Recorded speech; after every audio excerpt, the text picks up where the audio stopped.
مایوسی کفر ہے۔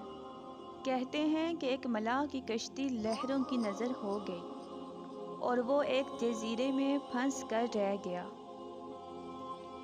اس نے جھاڑ جھنکار اکٹھا کر کے ایک جھونپڑا بنایا اور وہیں رہنے لگا۔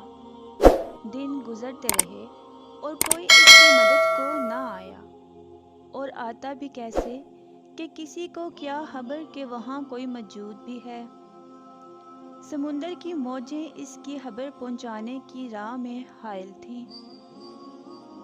ایک دن وہ زاروں کی طرح روتا رہا اور اللہ پاک سے گلہ کرنے لگا، اے میرے اللہ، تو نے میرے ساتھ کیا کر دیا؟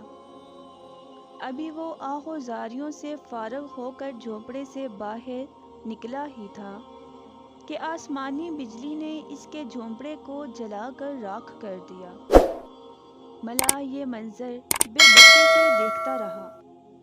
کچھ ہی دیر کے بعد کچھ لوگ اس جزیرے کی طرف آ گئے۔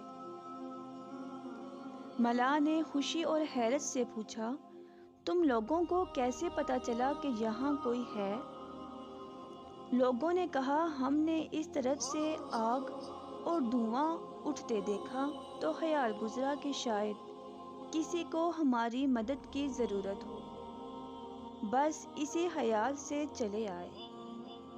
دوستو، ہماری زندگی میں بھی بعض اوقات ایسے ہی حالات و واقعات پیش آتے ہیں اور ہم بھی پریشان و مایوسی کی راہ میں چلنے لگتے ہیں کہ یکایک اللہ پاک کی طرف سے مدد و نصرت آ جاتی ہے۔